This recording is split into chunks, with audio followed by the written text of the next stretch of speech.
नमस्कार, आदाब, सत श्री अकाल। मैं हूं दानिश रजा खान और आप देख रहे हैं बीएनसी न्यूज का विशेष कार्यक्रम द डीआरके शो। आज हमारे साथ में मौजूद है वो वरिष्ठ नेता भाजपा के जिन्होंने अपने कार्यकाल के अंदर बुरहानपुर के अंदर कई चुनाव करवाए हैं। जी हां, हम बात कर रहे हैं बुरहानपुर के भाजपा के वरिष्ठ नेता और पूर्व जिला अध्यक्ष विजय गुप्ता। बहुत बहुत स्वागत है आपका।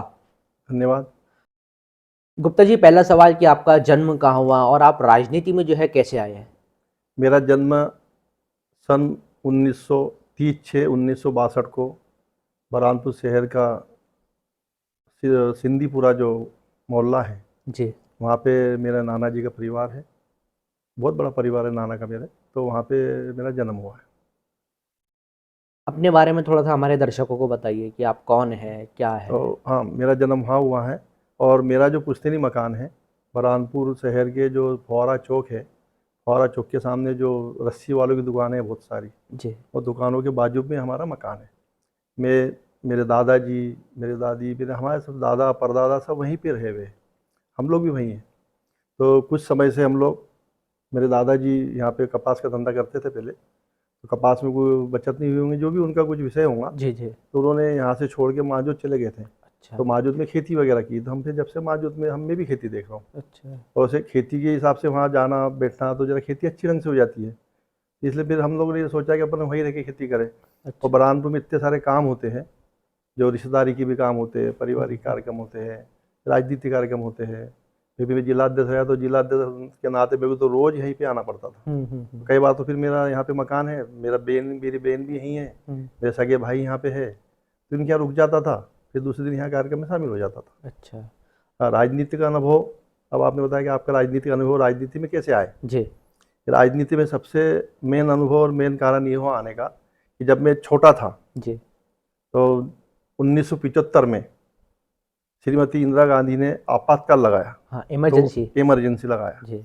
इमरजेंसी लगी तो वो चर्चा का विषय बना। जी। तो छोटे छोटे बच्चों की जहाँ ध्यान में आ गया इमरजेंसी क्या है, क्या है? तो मैं सक्रिय था। अच्छा, जी। तो मेरे सक्रिय होने वजह से बुरहानपुर आना जाना मेरा लगा रहता था, तो उस वजह से मेरे को ये सब जानकारी में था। अच्छा। तो मैं उस चीज़ को समझ सका। और फिर इमरजेंसी के बाद में जितने भी हिंदुस्तान के विपक्ष के नेता थे, ये श्रीमती गांधी ने इमरजेंसी में सबको जेलों में ठूस दिया था।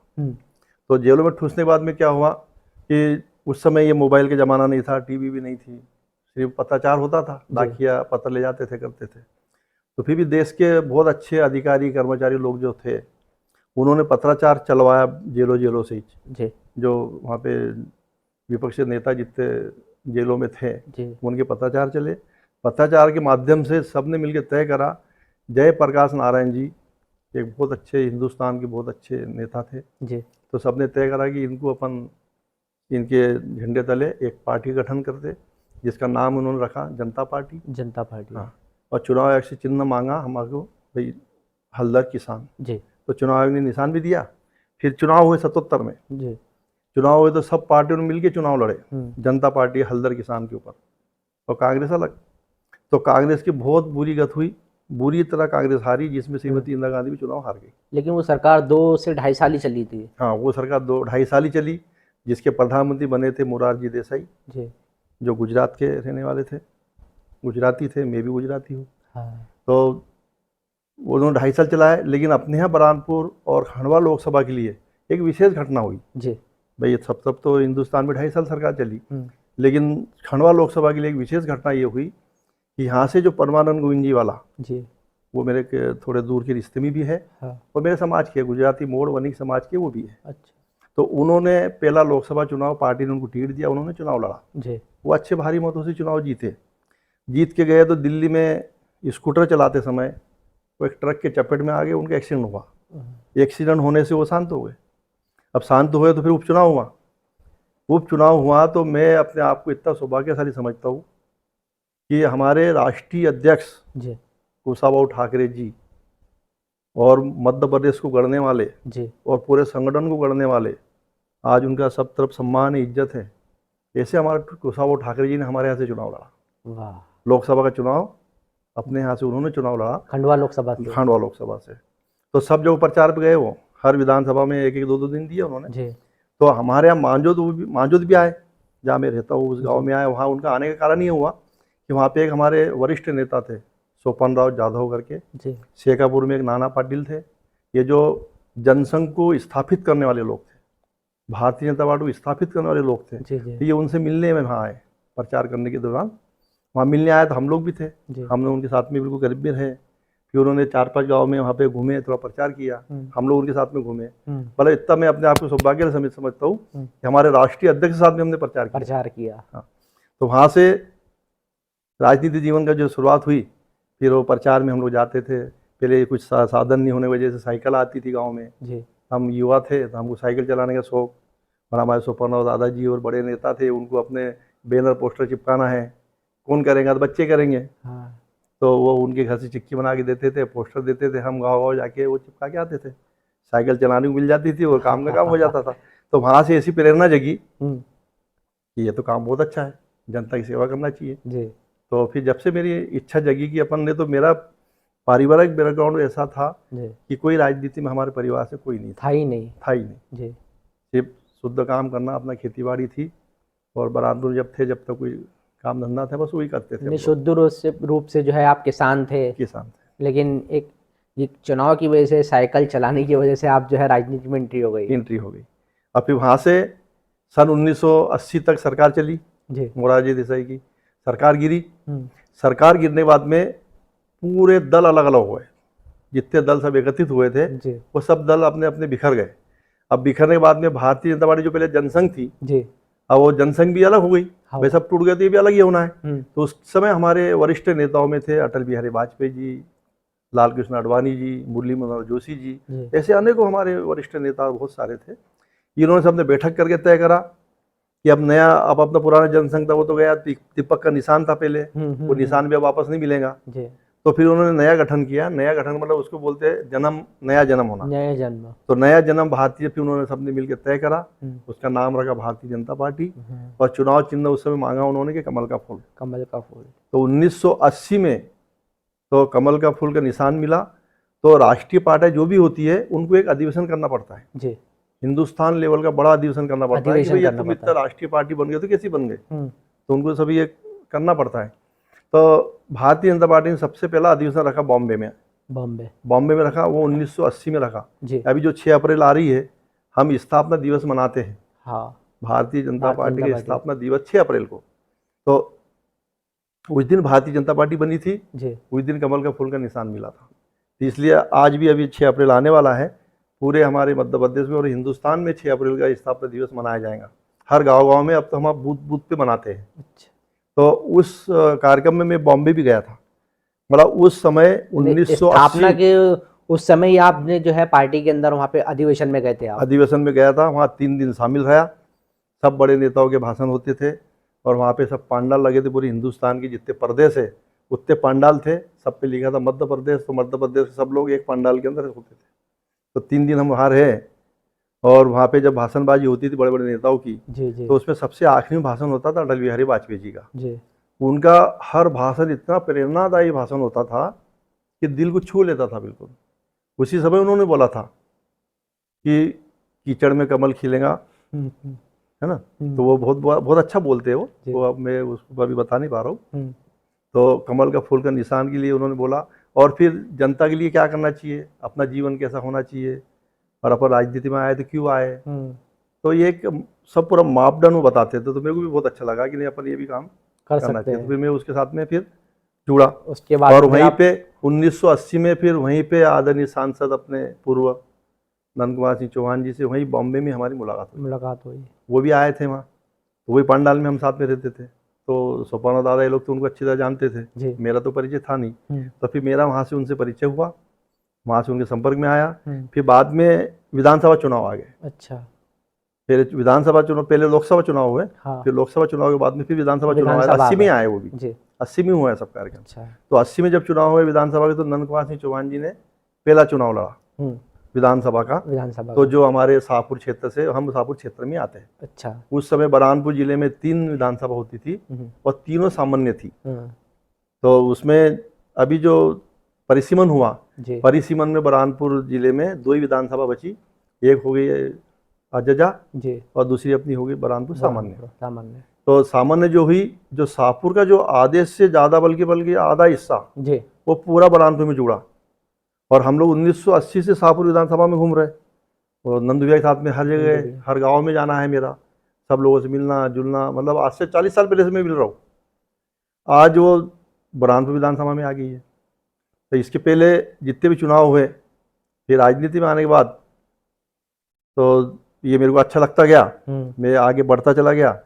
फिर पार्टी ने मेरे को वहाँ खकना मंडल का मंडल अध्यक्ष बनाया। फिर आप राजनीति में एंट्री हो गए? हाँ, एंट्री हुई। तो मंडल अध्यक्ष बनने के बाद वहाँ खकनार जनपद है, खकनार जनपद में पहले कांग्रेस का अध्यक्ष ज़्यादा बनता था, क्योंकि पहले कांग्रेस के वर्चस्व था सब जगह, हर जगह बड़े बड़े नेता जो थे कांग्रेस के नेता थे, बीजेपी के लोग थे ही नहीं। और जब हम लोग गाँव में घूमने जाते थे, नंदू के साथ में हम लोग घूमने भी जाते थे, तो कई जगह लोग हमको गोबर फेंक फेंक के मारते थे, कोई मट्टी ढेकले फेंक के मारते थे, चलो तुम कैसे आ गए, तुम क्यों आ गए। गोबर भी लोगों ने हम लोगों ने, कांग्रेस का वहाँ पे प्रभाव था। हाँ, कांग्रेस का प्रभाव था, तो वहाँ के लोग हमको गोबर फेंक फेंक के मारते थे, कैसे आ गए तुम प्रचार करने यहाँ पे। अच्छा, ये हमने हमारे आंखों से नज़ारा देखा है, नज़ारा देखा हुआ है। अच्छा, और उस समय, हाँ, उस समय नंदू भैया वो जरा भी टस से मस नहीं होते थे और प्रचार करते थे। वाह। हाँ। ये बताइए कि जिस नंदू भैया की आप बात कर रहे हैं, खंडवा सांसद ही, लोकसभा के सांसद, स्वर्गीय सांसद, उनके आप काफ़ी करीबी भी जो है बाद में माने जाने लगे थे। क्या कुछ आपने उनसे सीखा है? उनसे मेरा बहुत कुछ सीखा। आज मैं जहाँ भी हूँ उनकी ही बदौलत हूँ, उनके ही कार्यक्रम को देखते हुए मेरा, जैसे सबसे पहले तो अटल जी को देखते हुआ, परमानंद जी को देखते हुए मन हुआ। उसके बाद में सबसे प्रेरणादायी मेरे रहे नंदकुमार सिंह चौहान जी। उनका सरल स्वभाव, सरल व्यक्तित्व, कोई लप्पन छप्पन नहीं उनके पास। कोई भी आदमी आ जाए उनके घर, उनकी सेवा करते थे, उनका काम करते थे वो। तो वो देख के मेरे को सीखने को मिला कि आदमी ने यदि राजनीति माना है, जीवन में कुछ करना है, तो इस टाइप का काम अपने को करना पड़ेगा, तो सफलता अपने को मिल सकती है। यदि अपन अपनी मन मर्जी चलाएंगे तो काम सफल नहीं हो सकते। तो नंदू भैया से मेरे को ये सीखने मिला। और नंदू भैया ने भी फिर मेरे पे इतना भरोसा किया कि खकनार की जनपद का, फिर मैं वहाँ पे मंडल अध्यक्ष के नाते देखा, तो वहाँ पे पहले कांग्रेस का अध्यक्ष बनता था जी। तो फिर उस समय नए नए हमारे कलेक्टर रहे श्यामलाल दादू जी, राजेंद्र दादू के पिताजी, उस समय कलेक्टर रिटायर हो गए थे। वो रिटायर होके वो कानापुर हमारे गांव के पास ही उनका गांव है, तो वो रिटायर होके वहीं आ गए थे रहने के लिए। तो उनका बेटा है राजेंद्र दादू, तो वो महिला सीट हुई। तो फिर हमने सबने मिलकर विचार किया, नंदू भैया ने, हमने सबने मिलकर विचार किया कि भाई राजेंद्र दादू की जो मम्मी है महिला सीट है, महिला सीट हो गई थी, वो आदिवासी सीट थी। तो नेपानगर विधानसभा मतलब नहीं, विधानसभा नहीं, जनपद की। तो वहाँ पे महिला सीट और आदिवासी अजजा सीट, तो किसको लड़ाए, जो अच्छा दमदार नाम हो तो अपन कुछ करें। तो फिर हमने राजेंद्र भाई की मम्मी को वहाँ पे पेश किया कि हम सब लोग हमारे जनपद सदस्य जीतेंगे, तो हम अध्यक्ष राजेंद्र भाई की मम्मी को, यशोदाबाई दादू उनका नाम था, इनको बनाएंगे। तो लोगों को विश्वास जगा कि नहीं ये अच्छा काम कर रहे लोग, तो जनपद सदस्य अच्छी जीत के अपने जाता। तो अध्यक्ष वो मम्मी बन गई। जब मम्मी अध्यक्ष बनी तो राजेंद्र भाई दादू भी एक जनपद सदस्य बने, उनको चुनाव लड़ाया हमने। तो जनपद सदस्य रहते हुए मम्मी थोड़ा उम्रदराज थी, रिटायर और कलेक्टर हो गए थे। हाँ, कलेक्टर के विशेष थी, तो उतना ज़्यादा घूम नहीं पाती थी। तो उनके एवज में काम पूरा राजेंद्र दादू देखते थे। तो राजेंद्र दादू और मैं, हम लोग दोनों मिलके पूरे जनपद क्षेत्र में 90 ग्राम पंचायत का क्षेत्र आता है, बहुत बड़ा क्षेत्र है, 25 जनपद सीटें होती है उसके अंदर। हम लोग लगातार घूमते थे, जनता के काम करते थे। फिर उसी समय परिसीमन आ गया। परिसीमन आया तो बुरहानपुर में जो 3 विधानसभा थी, तो उसमें से एक खत्म हुई, एक विलुप्त हो गई, शाहपुर विधानसभा विलुप्त हो गई, और नेपा विधानसभा अजजा बन गई। यहाँ पे रोकना चाहूँगा आपको मैं गुप्ता जी, यहाँ रुकेंगे यहाँ पे हम एक छोटे से ब्रेक के लिए, जब तक कि आप भी देखते रहिए BNC न्यूज़।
तो ब्रेक के बाद एक बार फिर आपका स्वागत है बीएनसी न्यूज के विशेष कार्यक्रम द डीआरके शो के अंदर। आज हमारे साथ में मौजूद है बुरहानपुर के भाजपा के वरिष्ठ नेता विजय गुप्ता।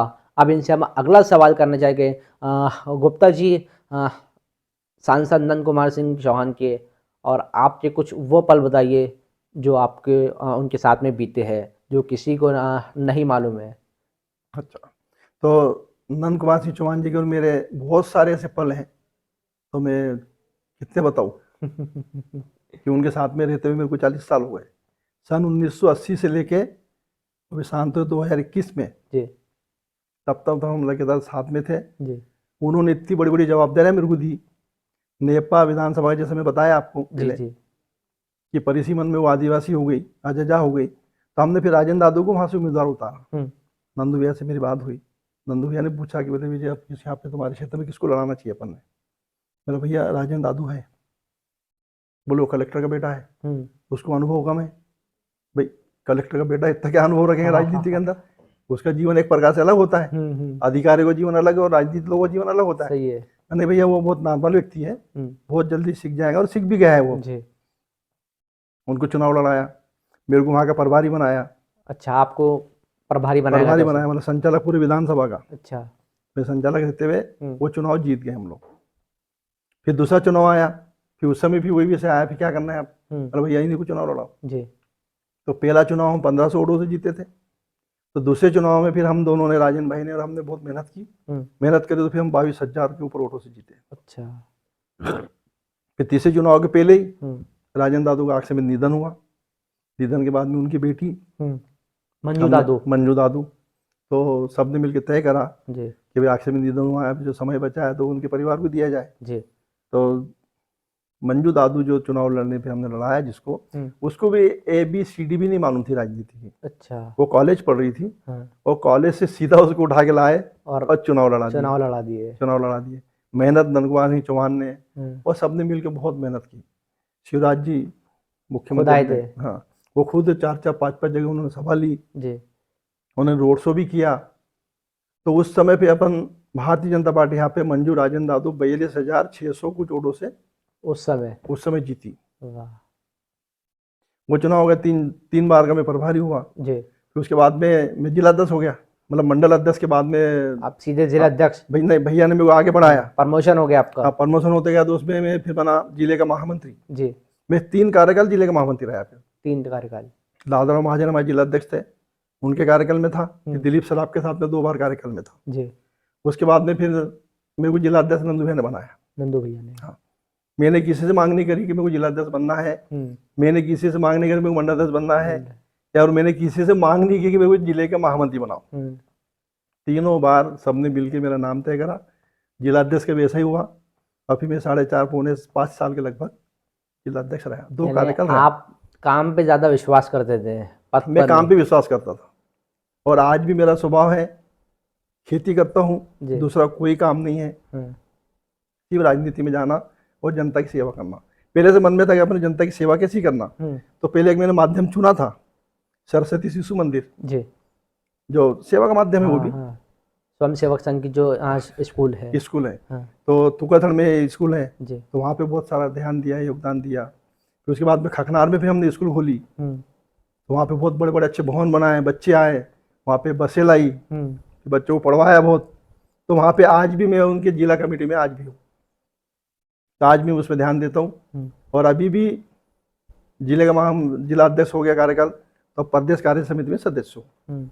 लेकिन पहले से ही मेरे को जहाँ भी लोग बुलाते हैं, शादी ब्याह हो गए, कहीं गमी हो गई, कहीं मौत हो गई, तो वहाँ बैठने जाना है, कई लोगों ने बुलाया कि यहाँ कोई कार्यक्रम है उसमें जाना है, तो मैं तुरंत जाता हूँ, रोज जाता हूँ, रोज डेली।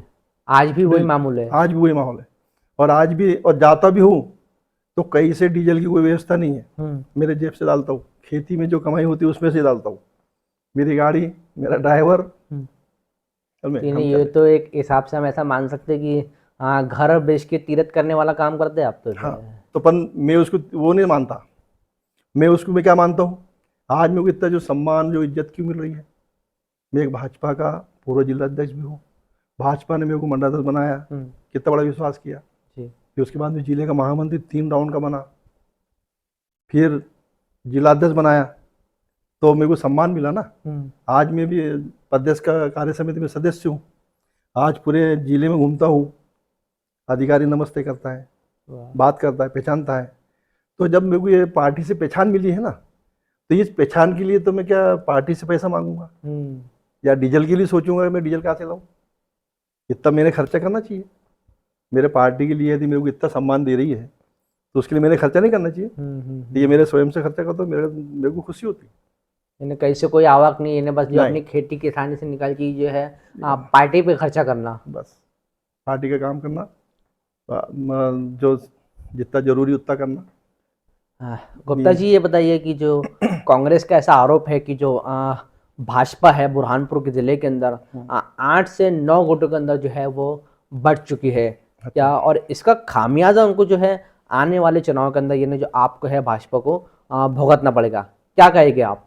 इसमें मेरा तो सीधा आकलन है, ये कोई गुटबाजी में बटी भी नहीं है पार्टी। भाई समय है, भाई पूरे जिले के लोग मेहनत कर रहे हैं, हर किसी की इच्छा होती है कि मैं चुनाव लड़ूं। कोई सोचता मैं विधायक का चुनाव लड़ूं, कोई सोचता मैं महापौर का चुनाव लड़ूं। भाई मैं इतने सब वर्षों से मेहनत करो तो मेरे को कुछ तो मिले, कोई तो पद पे मैं जाऊँ। तो जब दिख रहा है कि सामने चुनाव आ रहे हैं, हर कोई अपना पक्ष रखने को तैयार होता है, और पक्ष रखना भी चाहिए। फिर पार्टी जब भाजपा में एक खासियत ये है कि पार्टी जब भोपाल से जो कोर कमेटी बैठती है वहां से जब नाम तय हो जाता है तो फिर भाजपा के लोग उस पर उसका विरोध नहीं करते। जिसका नाम तय होकर आ जाएगा फिर सब लोग उसका काम ये तो भाजपा की खासियत है। ये खासियत है। भाई पहले तो मांग करेंगे ना, भाई मांग करना चाहिए। 8-10 लोग हो, 15 लोग हो, क्या दिक्कत है? हर कोई अपना अपना पक्ष रखेगा। और उनको जो ऊपर वाले जो बैठे हैं उनको जो लगेगा कि भाई कौन आदमी ठीक रहेगा, कौन आदमी इसमें चुनाव जिता के ला देगा, किसका क्रेज अच्छा है, किसका क्रेज अच्छा है, मध्य प्रदेश में तो सरकार बनाना है। तो भाई यहाँ से विधायक भी जीत के जाना चाहिए, तो ये तो सरकार बनेगी। तो वो बहुत ऐसा आकलन करते हैं, कई प्रकार के सर्वे करते हैं, वो भी अपने मर्जी से कुछ नहीं करते। अच्छा, मर्जी से वहाँ पे एक भी व्यक्ति की नहीं चलती, वहाँ तो सर्वे जाएगा 200 प्रकार का, और सबसे जानकारी ली जाएंगी, उसकी पृष्ठभूमि पूरी देखी जाएंगी, उसके बाद में उसका टिकट फाइनल होता है। ये बताइए कि जो कांग्रेस का एक और आरोप है कि जो आम आदमी पार्टी है, हसदुद्दीन अवैसी की MIM पार्टी है, वह भाजपा की B टीम है, इसको लेके क्या कहेंगे? अब कांग्रेस का काम है आरोप लगाना। कांग्रेस कितने प्रकार के आरोप लगा रही है जी। अभी आपने देखा, राहुल गांधी मोदी जी पे आरोप लगाता है हमेशा कि प्रधानमंत्री चोर है। अब बताओ, ये आरोप कोई सजा तो मिली ना? सजा मिल गई उसको, है ना, वो भी हो गया। और दूसरी बात वो बोलता है कि हमेशा मतलब प्रधानमंत्री पे कुछ भी प्रकार के आरोप लगाते रहता है। अभी पीछे एक आरोप लगा है कि बोले देश में गरीबी बहुत है।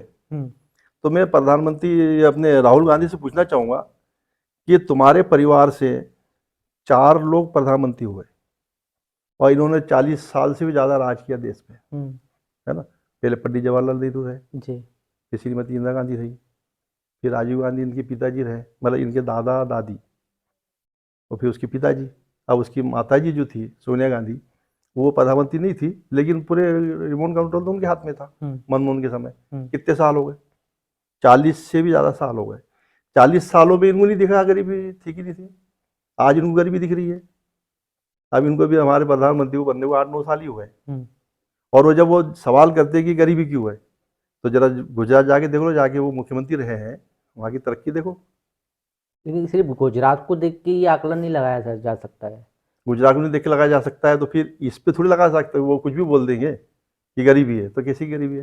जैसे राहुल गांधी का कहना है कि गरीबी देश के अंदर है। कुछ आंकड़े अगर मीडिया के उठा के देख लो, सर्वे उठा के देख लो, तो आज भी कई लोग हैं जो हिंदुस्तान के अंदर भूखे सोते हैं।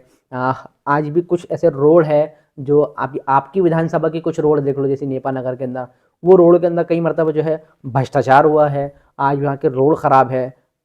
इसको भी क्या देखेंगे आप? भ्रष्टाचार का यदि बात आती है तो भ्रष्टाचार पे हम तो मांग करेंगे उसकी जांच हो जाए। कोई भी हो, दूध का दूध पानी का पानी हो, जो भ्रष्टाचार करता है उसको सजा हो। और फिर है ही रोड बनने की बात, नहीं बनने की बात, कई जगह ऐसे हमारे जंगलों में लोग रहते हैं, जैसे गांव के गांव बसते हैं। अब सिटी कितना बड़ा है, सिटी एक जैसा बसा हुआ है, तो सरकार वहाँ पे आसानी से काम कर लेती है, रोड बना देंगी, पानी की व्यवस्था कर देंगी, लाइट लगवा देंगी, सब कर देंगी। अब हमारे आदिवासी भाइयों को कैसा रहन सहन है जंगलों में, उन्होंने 10 टपरे यहाँ बना दिए, 25 टपरे उधर बना दिए, 5 किलोमीटर दूर पे 15 टपरे उधर बना दिए। अब वो मांग करते कि हमको रोड नहीं है, हमारे पास बिजली नहीं है, हमारे पास पानी नहीं है। तो ये परेशानी जाती है, सरकार करने को तैयार है, लेकिन फिर इसके लिए कितना सारा लगता है। अच्छा। तो ये परेशानी आती है, फिर रोड बनाने तकलीफ जाती है। लेकिन वो जो फिर पहाड़ों पे मकान है, तो पहाड़ों पे पहाड़ को खोदते हुए रोड बनाना है, तो ऐसी दिक्कतें आती है। नहीं तो विकास करने को तो भारतीय जनता पार्टी तो बहुत विकास कर रही है। फिर जो ये आज युवा, जैसे राहुल गांधी कहते हैं, जो युवा बेरोजगार है देश के अंदर, फिर इसको लेके क्या कहेंगे? अब वो तो एक सभी पार्टियों ने एक मापदंड बना लिया है कि बेरोजगार है, बेरोजगार है। तो आप ये बताइए कि देश की जनसंख्या 130 करोड़ है ना, उसमें से 50% अपन महिला मान लो, तो 50% तो पुरुष है। तो पूरे हिंदुस्तान में इतनी नौकरियां है क्या कि जो सबको नौकरी मिल जाएंगी? नहीं, संभव नहीं, लेकिन बिजनेस भी कुछ दे सकते हो। तो बिजनेस तो सरकार बहुत सारे दे रही है। बिजनेस के लिए कितने सारे प्रावधान हमारे मुख्यमंत्री ने खोल के रखे हैं, अपने प्रधानमंत्री ने खोल के रखे हैं। और सबसे बड़ी बात तो मैं शुभकामना देना चाहूँगा हमारे मुख्यमंत्री जी को और हमारे प्रधानमंत्री जी को कि इन्होंने गरीबों के बारे में बहुत कुछ सोचा और बहुत कुछ किया। इतनी सारी योजना बनाई है, उस योजना पे आज काम चल रहा है सब जगह। अब जैसे लड़की जन्म लेती है, पहले लड़की जन्म लेती थी तो गरीबों में सब जगह एक बात होती थी, क्या बोलते थे वो, कि बुहारी आ गई, बुहारी आ गई। पहली लड़की हुई तो थोड़ा नाराज होते थे, दूसरी लड़की यदि हो गई तो उसको चिढ़ जाती थी घर के लोग, ये बहू कैसी है, बोले बस लड़कियों को जन्म दे रही है, लड़का क्यों नहीं हो रहा है। और पहले तो एक समय ऐसा था कि जब लड़की जन्म लेती थी तो कुछ लोग उसके अलग प्रकारों से नजरिया हो जाता था लोगों का। हाँ, नजरिया बिगड़ जाता था। और फिर उसके बाद में फिर एक समय आया जो सोनोग्राफी का जमाना आ गया जी। तो सोनोग्राफी में वो दिखने लग गया कि लड़की है कि लड़का है। तो कई लोगों ने सोनोग्राफी चालू कर दी, तो उनका कोख में उसको मारना शुरू कर दिया। लड़की दिखी कि उसका गर्भपात करा दिया जी। तो ये लड़की के बारे में ये सोच थी पहले के लोगों की, तो आज हमारे मुख्यमंत्री ने इसको बदला है। ये बदला ऐसा है कि मुख्यमंत्री ने बोला कि भाई तुमसे लड़कियों को पालन पोषण नहीं होता है, तुमसे लड़की का पालन पोषण नहीं कर पाते आप लोग, तो उसका पालन पोषण मैं करूँगा मामा बन के। भाई उसको जन्म लेने दो, उसको पढ़ाई से लेके भाई जन्म लेने के, जैसे गर्भवती महिला होती है 4 महीने की हुई, आंगनवाड़ी कार्यकर्ता उसको लिख के देती है, उसके खाते में 4,000 रुपये मिल जाते हैं, है ना। फिर उसकी डिलीवरी होती है तो उसको फिर 12,000 मिलते हैं। तो 16,000 क्यों देती है सरकार? कि भाई लड़कियों को गर्भपात कराया जाता था तो अब गर्भपात न हो, लड़कियां जन्म ले और पब्लिक की मानसिकता बने कि लड़की आने से देखो पैसे मिल रहे है ना। फिर उसका नाम दिया मुख्यमंत्री ने लाडली लक्ष्मी योजना हो गई वो तो, पर लाडली लक्ष्मी नाम दिया उसका। तो लाडली लक्ष्मी नाम दे दिया। पहले क्या बोलते थे, बुहारी आ गई, आज उस नाम को चेंज हो गया।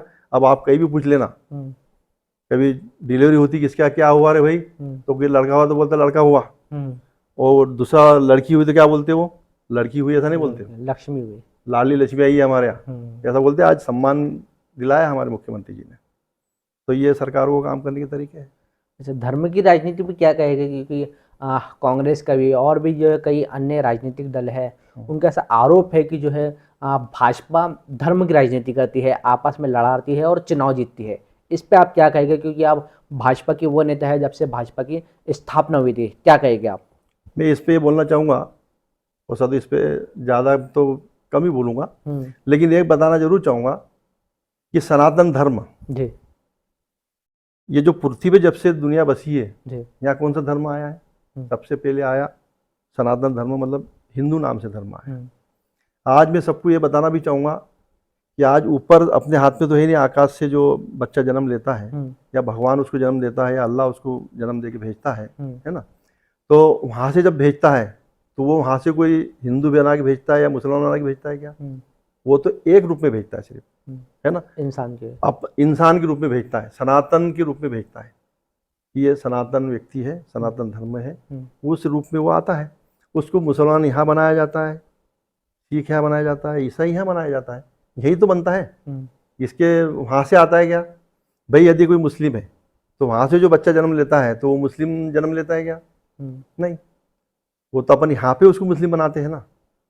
तो धर्म के विषय में ये बोलना चाहूँगा, और धर्म पे ज़्यादा आदमी ने वो भी नहीं करना, क्योंकि हर किसी को अपना अपना क्या था कि पहले जनसंख्या बहुत कम थी।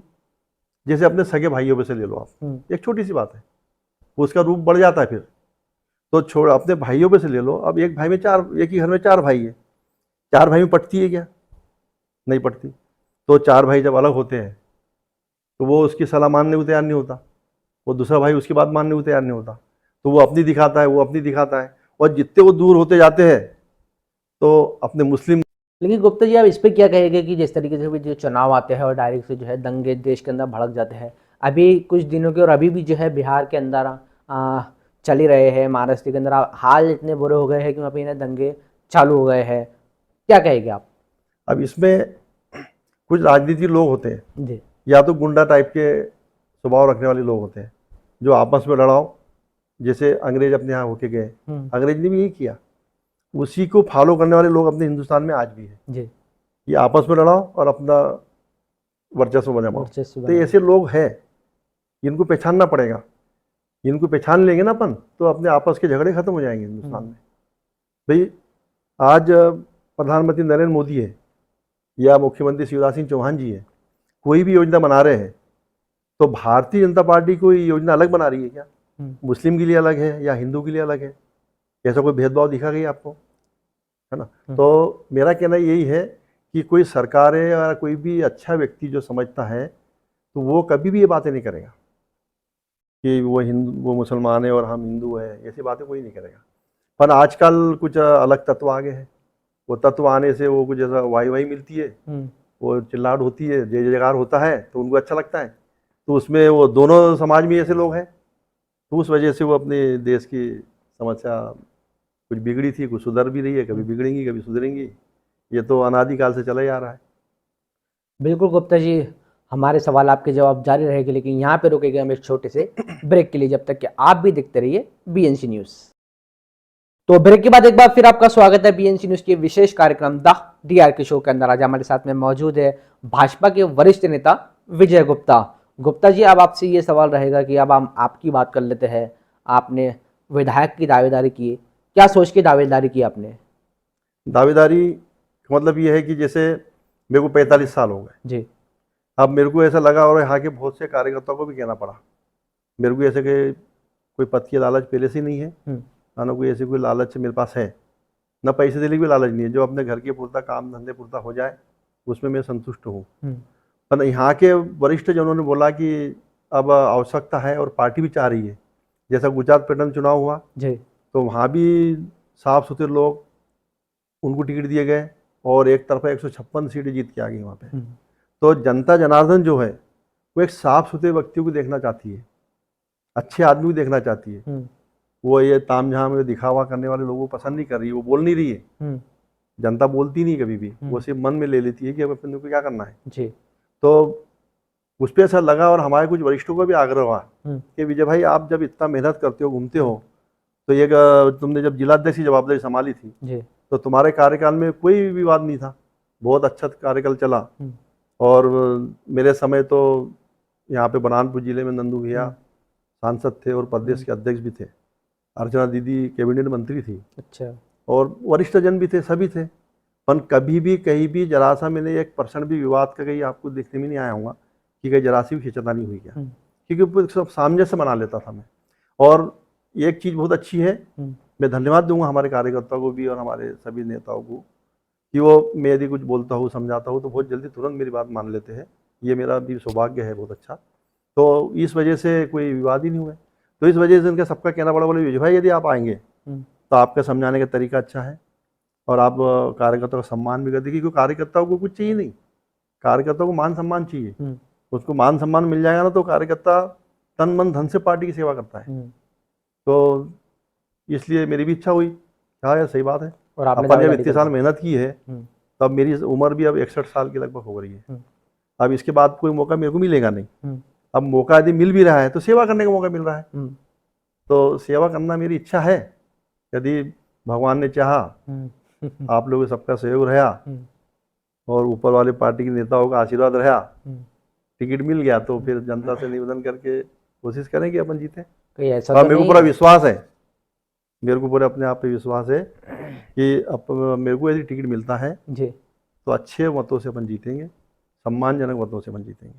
कहीं ऐसा तो नहीं कि आपको ऐसा लगता है कि भाजपा में वैसा कोई नेता ही नहीं बचा हो कि जो विधायक बनने के बाद जनता की समस्या का निराकरण ना कर सके, इसलिए आपने अपनी दावेदारी पेश की? नहीं, ऐसा कुछ नहीं है, ऐसा नहीं होता। हम्म, जैसा मैं जिलाध्यक्ष था जी। तो मेरे से भी सैकड़ों लोग अच्छे थे यहाँ पे। पर योग रहता है, जवाबदारी किसी एक को ही मिल सकती है। जी। तो उस समय जवाबदारी मेरे को मिली तो मैंने उसको निभाया। तो ऐसे सैकड़ों लोग हैं, आज भी सैकड़ों लोग हमारे भारतीय जनता पार्टी में होंगे कि जो विधायक के दावेदार होंगे और अच्छे विधायक साबित हो सकते हैं। तो इसमें कोई ऐसा नहीं कि कोई एक व्यक्ति से कोई दुनिया चले, नहीं, ये तो बहुत लंबी दुनिया है, करोड़ों साल अरबों साल चलने वाली दुनिया है। ये अपने तुमने लोगों से क्या होने जाने वाला है इसमें। आप खकनार तहसील के और नेपानगर विधानसभा के ग्राम मांजरोद के रहने वाले हैं। आपने खकनार से भी, अब जो अब नेपानगर से भी दावेदारी पेश कर सकते थे, बुरहानपुर से ही दावेदारी क्यों पेश की आपने? भाई नेपानगर इसलिए नहीं कर सकते जी। कि वो आरक्षित सीट है, हम्म, अजजा सीट है और हम सामान्य में आते हैं, अच्छा। तो वहाँ से अपन लोग दावेदारी कर ही नहीं सकते। और दूसरी बात तो मैं आपको एक बताऊं, महत्वपूर्ण बात है कि मतलब हम लोग इतने सक्रिय है कि हमारा जो गांव है मांजरोद, हमारे पहले सुपानो यादव जी थे, उनके समय से वहाँ पे कांग्रेस को 25, 30, 40 वोट मिलते थे और उनको आज शांत होने को 38 साल लगभग हो गए। उसके बाद उनका बेटा है प्रदीप यादव और मैं हूँ, एक सुभाष पटेल करके हमारे गांव के पटेल है वो जी। और गांव में एक अच्छा सज्जन व्यक्ति है सुधाकर पवार, और आदिवासी लोगों में से एक हमारे गांव में आदिवासी लोग रहते हैं जो सरपंच बनता है अशोक जावरकर जी। हमें 4-5 लोग बैठ के इतना बढ़िया ढंग से तैयारी कर लेते हैं और सब पढ़े लिखे लोग हैं, समझदार लोग हैं, पर तुरंत हमारी बात मान जाते हैं क्योंकि हमारे पास कोई भेदभाव नहीं है, हमारे पास कोई लालच नहीं है। तो वो समझते कि इनके पास लालच तो कुछ है ही नहीं, ये अच्छा काम करने के लिए बोलते हैं। तो हम लोग जब बैठते हैं कि अपने को कमल के फूल बोलना भी नहीं पड़ता अब तो कमल के फूल को एक तरफा वोट मिलता है, एक तरफा, और एक साल नहीं, आज 50 साल हो गए। और दूसरी सबसे बड़ी खासियत तो यह है कि ग्राम पंचायत के चुनाव में कौन इच्छा नहीं रखता है कि मैं मेंबर बनूं, मैं सरपंच बनूं, हर कोई आदमी इच्छा रखता है। लेकिन हमारे यहाँ चुनाव आज तक नहीं हुए, 40 साल से चुनाव नहीं है हमारे यहाँ। ग्राम पंचायत के चुनाव आपस में हम लोग जो 5 नाम मैंने गिना है आपको, 5 भी और भी 5-10 और है, 10-20 नाम है। हम लोग सब बैठ जाते हैं गांव में, हम कोटवार के माध्यम से ढूंढी पिटवा देते हैं कि फलाने दिन अपन अध्यक्ष ये सरपंच इसका चुनाव की लेकर के बैठक कर रहे हैं। तो गांव के 200-300 लोग जमा हो जाते हैं, सब युवा टीम जमा हो जाती है, महिला भी आ जाती है बहुत सारी, सब बैठते हैं। अब बैठ के जब फिर हम लोग सब मिलकर तय करते हैं, सबसे राय पूछते हैं, फिर उसमें फिर हम तय करते हैं देखो ये नहीं अच्छा रहेगा, वो नहीं वो अच्छा रहेगा, फिर सबकी सहमति बन जाती है, निर्विरोध चुनाव होते हैं। निर्विरोध चुनाव, हाँ, लगातार 40 साल से हो रहे हैं। और अभी इस बार आदरणीय मुख्यमंत्री जी ने घोषणा की थी कि जहाँ महिला सरपंच हो जाएंगी, महिला उप सरपंच हो जाएंगी, महिला मेंबर हो जाएंगी, पंच सरपंच सब यदि महिला हो जाएंगी तो हम उनको 5 लाख रुपए एक्स्ट्रा सम्मान राशि देंगे। तो हमने वो भी फटाक से बैठक करी, 10 मिनट की बैठक हो, 10 मिनट की बैठक में वो भी तय हो गया। लेकिन वो 15 लाख रुपए अभी तक के मिले नहीं है। हाँ मिल जाएंगे, लेकिन आ जाएंगे, हमको भरोसा है। हमें इसके पहले हर साल 40 साल से हमको इनाम मिल रहा है और हर साल पैसे आ रहे हैं हमारे, ये भी आएंगे। भरोसा है आपको मिल जाएगा? पूरा भरोसा है। विजय गुप्ता जी, आप भाजपा के वरिष्ठ नेता है, आपने भाजपा से टिकट की मांग की है, ये बताइए कि आपको भाजपा टिकट क्यों दे? भाजपा मैं उनको विश्वास दिलाऊंगा, जब मैंने तो अभी मांग की है, जब मेरे से पूछा जाएगा, बोला जाएगा कि भाई तुम टिकट मांग रहे हो, जीतोगे कि नहीं। एक तो सबसे पहले जीतने का विश्वास दिलाना पड़ेगा, और साथ में जीतने के बाद में क्या करोगे, तो मैं तो उनको स्पष्ट बोलूँगा मैं जनता की सेवा करूँगा, मेरे को कोई लालच है नहीं। मेरे को 2 बेटियाँ हैं जी, उनकी शादी हो जाएंगी, उसके बाद में क्या करना है, जनता की सेवा ही करना है। तो अभी भी विधायक बनूंगा तो जनता के दुख दूर कैसे, विश्वास है आपको विधायक बन जाएंगे? विश्वास तो है। हाँ। टिकट मिलने पे। हाँ। अब टिकट मिलने का विश्वास है जी। अब ये 10-15 की लिस्ट आप बता रहे हैं, अब इसमें किसको देती है पार्टी, अब क्या बता सकते हैं, लेकिन यदि टिकट मिला तो ये तो मेरे को पक्का विश्वास है कि अपन चुनाव बहुत अच्छी तरीके से जीतेंगे, और चुनाव जीते तो फिर जनता में क्या तकलीफ है और जो कुछ रहे काम, ये तो देखो अपना एक छोटा सा घर होता है तो उसमें काम पूरे कभी होते नहीं जीवन में। अच्छे अच्छे विधायक हो गए, हमारी अर्चना चिटनीस ने भी बहुत अच्छे काम किए, आदरणीय सांसद जी ने तो कितने काम किए। उसके बाद भी तो क्षेत्र बहुत बड़ा होता है, काम तो रहते ही है, काम कभी पूरे हुए नहीं है। तो जो काम रह गए हैं, जो जरूरी है, मैं उन पर पूरे फोकस करूंगा और उनको जल्दी काम को निपटाने की कोशिश करूंगा, और बात बिल्कुल दमदारी से रखूंगा और उसको काम को दमदारी से कराऊंगा। जनता का फायदा कैसा हो, जनता सुखी कैसी हो, ये चीज़ों पे ध्यान दूंगा। अच्छा, अगर आप विधायक बन जाते तो क्या करेंगे बुरहानपुर के लिए? थोड़ा सा कुछ गिनाइए हमको। बुरहानपुर सिटी के लिए, जैसे बुरहानपुर सिटी शहर है अभी, अब तो ये अभी बोलना भी नहीं चाहिए, पर ठीक है, विकास करेंगे वहाँ पे। लेकिन आपको लगता है कि विकास नहीं हुआ है? नहीं, विकास मैंने क्या बोला कि कितना भी विकास कर लो, एक छोटे से मकान में भी यदि आप विकास करते रहोगे तो भी कुछ ना कुछ अधूरा दिखेगा आपको। तो काम तो कभी खत्म होता नहीं है। तो लाइव दर्शक आपको देख रहे हैं, क्या विकास करें, थोड़ा गिना दीजिए। अब क्या देखते हैं आप बुरहानपुर की 3 बड़ी समस्या, ये बताइए। बुरहानपुर की बड़ी समस्या में तो अभी मैंने उस पर वैसा पूरा बारीकी से ध्यान दिया नहीं। अब आपने पूछा है तब मैं उस पर फोकस करूंगा।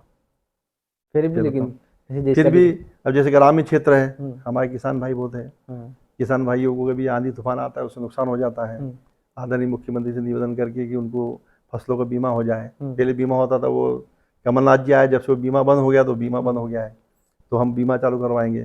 खेतों में पानी की आवश्यकता होती है, केले की फसल है, गन्ने की फसल है, तो बड़े बड़े डैम और बन जाए, बन गए हैं और बन जाए, तो उससे किसानों का भला होगा, किसान अच्छा उत्पादन ले पाएंगे, ये विषय है। और फिर रोड वगैरह जो कुछ कुछ गांव में रह गए, छूट गए, जैसा आपने बताया अभी कोई बहुत से रोड नहीं बने हैं, और जो अधूरे है उसके हम पूरा करने में कोशिश करूँगा। अच्छा, बुरहानपुर से जो भाजपा के जो दावेदार है, कुछ के नाम मालूम है, लेकिन और भी बहुत ज़्यादा दावेदार है, जैसे कि पूर्व मंत्री अर्चना चिटनीस है, गजेंद्र पाटिल है, हर्षवर्धन सिंह चौहान है, और अपने आप है, ठाकुर प्रियांक सिंह है, और भी हमें अगर बात करें तो नाम मनोज तारवाला है, भाजपा जिला अध्यक्ष मनोज लदवे है, ये सब दावेदार है। किस तरह देखते हैं आप इनको? इनको देखने का नजरिया सबके लिए एक जैसा ही है भाई। क्या सोच रखते हैं आप इन सब के बारे में? इनके बारे में तो सोच मेरी सबसे अच्छी है कि भाई सब लोग अपने दावेदारी कर रहे हैं, इनकी भी कहने की इच्छा है कि हम भी विधायक बन के कुछ ना कुछ क्षेत्र का विकास करने की कोशिश करेंगे या विकास करेंगे। हर किसी का अपना एंगल होता है अलग अलग तरीके से सोचने का, तो उनकी सोच यदि है तो मैं अच्छा ही मानता हूँ कि अच्छा है, ठीक है, उन्होंने प्रयास करना चाहिए। टिकट मिल गया तो अब मैं भी उनके साथ हूँ, जिसको टिकट मिलेगा, जो कमल का फूल का निशान लाएगा, हम उसके साथ में हैं। अच्छा, सब उसके साथ में हो जाएगा। हाँ। विजय गुप्ता जी, आपने अपनी सरकार की, अपनी पार्टी की इतनी उपलब्धियां बताइए। आप वैसे सरकार ने, मोदी जी ने, शिवराज जी ने अच्छा काम किया है जिसका लाभ आज भी जनता उठा रही है। आप कुछ काम बताइए उनके, कुछ काम गिनाइए। अब काम गिनाने में तो देखो ये है, सबसे पहले ये पहले तो सरकार मध्य प्रदेश में शिवराज जी की बनी जी, तो सरकार बनने को अब समझ लो 20 साल हो जाएंगे। 20 साल पहले तक मध्य प्रदेश की हालत ये थी कि बिजली खेतों में थी नहीं, किसान परेशान था, रोड थे ही नहीं, है ना, किसी प्रकार का विकास था नहीं, और मध्य प्रदेश एक बीमारू राज्य की गिनती में गिना जाता था, है ना। तो जब से मुख्यमंत्री हमारे शिवराज सिंह चौहान जी बने, और उसके पहले प्रधानमंत्री अटल बिहारी वाजपेयी जो बने थे, उन्होंने योजना बनाई थी भाई। जब से भारतीय जनता पार्टी सरकार ने योजना बनाई थी, उन्होंने एक योजना बनाई थी किसानों के हित की जी। उनका सपना था, उनका कहना था कि जब तक अपने को हिंदुस्तान को यदि मजबूत करना है कहीं, तो किसान मजबूत नहीं होगा तब तक अपना हिंदुस्तान मजबूत हो नहीं सकता। क्योंकि किसान ही होती है, मतलब कोई नींव डलती है, मकान बनता है, उसकी नींव बनती है तो किसान ही है। किसान मजबूत है, तुम्हारी नींव मजबूत हो जाएंगी। तो प्रधानमंत्री जी ने ही तय करा था कि किसानों को जो लोन मिलता है सरकारी बैंकों से, प्राइवेट को तो छोड़ो, लेकिन सरकारी बैंकों से लोन मिलता तो उसमें 15-15% ब्याज लेती थी सरकारें पहले। तो अटल जी ने उसको 7% किया था, और पहले जमानतदार लगते थे। यदि मैं किसान हूं, मेरे को लोन लेने जाना है तो 2 जमानतदार लाना पड़ते थे जब मेरे को लोन मिलता था। तो जमानतदार जल्दी तैयार नहीं होता था, और कई बार मजबूर में तो ये करना पड़ता है कि यार ले तो 5,000 में तेरे को दे दूंगा, 5,000 दे दूंगा, मेरी जमानत पे साइन तो कर दे। तो मतलब नुकसान ही होता था कुल मिला के। तो ऐसी योजना पहले सरकारों ने बना के रखी थी, अटल जी ने उसको खत्म कर दिया, और 50,000 तक लिमिट बना दी थी एक, कि 50,000 तक कोई जमानत की जरूरत नहीं, कोई जमानत की जरूरत नहीं, बैंक में जाएगा, अपने खेत का डायरी बताएगा, लोन सेंक्शन होगा और 50,000 उसको मिल जाएंगे। ये आसान तरीका उन्होंने निकाला। उसके बाद में मुख्यमंत्री शिवराज जी थे, शिवराज जी ने उनसे फिर सीख लेते हुए किसानों के लिए उन्होंने फिर उससे 7% 5% किया। उन्होंने आजमा के देखा कि क्या होता है, देखे तो उनको तो ठीक लगा, उन्होंने फिर 3% किया। फिर उन्होंने बोला चला लेखा जोखा रहना चाहिए, तो उन्होंने 1% रखा। फिर बाद में 1% भी खत्म कर दिया। तो मैं आपको बताना चाहूँगा ब्याज खत्म होने से क्या फायदा। भाई किसान आज जो मजबूत दिख रहा है आपको सब जगह, मजबूत होने का कारण ये है किसान का, कि जब किसान कोई फसल आती है, कई बार आप देखते हो ओलावृष्टि हो जाती है तो फसल खराब हो गई, कई बार इल्लियों का अटैक हो गया बहुत ज़्यादा तो फसल खत्म हो गई। तो बहुत प्रकार की तकलीफें किसान को आती है। और लोन लिया बैंक से तो बैंक तो 15% ब्याज लेती है। 1 लाख का अपन राउंड फिगर में बात करें, 1 लाख का यदि लोन लिया तो 1 साल में उसको चुकाना है तो 15% ब्याज लगेगा आपको, तो 1,15,000 चुकाना है आपको। कभी तुम्हारी कीड़ों ने इसने उसने फसल खराब कर दी और अचानक कोई दुख सुख आ गया घर में, कोई बड़ी बीमारी हो गई, उसको पैसा लग गया तो कहाँ से लाएगा, तो वो लोन नहीं भर पाता। या कोई बेटी की शादी आ गई तो उसमें पैसा लग गया तो वो लोन नहीं भर पाता, तो 1 साल डिफॉल्टर हो जाता है। वो सोचता है मैं अगले साल भरूंगा, अब कहाँ जाऊंगा, क्या करूँ। तो वो अगले साल जब भरने जाता था तो वो 15% की जगह उसको 18% भरना पड़ता था। मतलब 2 साल का ब्याज हो जाता था, 15 दूनी 30 और दूसरे साल लगता 18% 33। और जो पहले साल 1,15,000 ब्याज हुआ, ब्याज मिला एक का 1,15 हो गया, 1,15 पे ब्याज लगेगा फिर 18%। तो क्या किसान दम मारेगा। तो अटल जी ने सबसे पहले वो खत्म किया। और मुख्यमंत्री ने तो कितना अच्छा काम किया कि बिना बिना ब्याज के कर्जा कर दिया है। ये किसान अन्नदाता है, पूरे विश्व को अनाज पुराता है। यदि किसान नहीं रहे तो आज सब पूरी दुनिया उत्तराधिकार ही करने लग जाए। और उसके साथ में इतना बड़ा मतलब अत्याचार करना ठीक नहीं है। तो आदरणीय मुख्यमंत्री जी ने पूरा बिना ब्याज का मतलब बिना ब्याज का कर्जा कर दिया। उससे फायदा ये हुआ कि किसान जब वो, जैसा कई बार होता ही है, फसल आई, एक बार की छोटी सी कहानी मेरे गांव की है। किसान क्या करता है, कपास की खेती करता है या तो गेहूं की या जो भी करता है। कपास बोले मैं बरामपुर सिटी बरामपुर बेचने जाऊंगा तो घर पे बच्चे रहते ही है, घर वाली भी रहती है, तो बात होती है भाई आज कपास की गाड़ी भरी है, ट्राली भरी, बोले चलो बरामपुर जा रही है। तो बच्चे बोलते पप्पा देखो मेरे को 1 साल हो गया, मेरा ड्रेस फट गया, मेरे को ड्रेस ला देना। पप्पा मेरी स्कूल की किताब फट गई, मेरी किताब ला देना। बेचारा बाप तो जाता है और सबकी बच्चों की सबकी बात सुनता भी, धीरे से उसकी घरवाली भी धीरे से बोलती देखना मेरे लिए भी एक हाथ साड़ी कैसे ले आना, है ना, रहता कि नहीं। हाँ रहता है। तो बेचारा किसान तो सब सुन लेता था।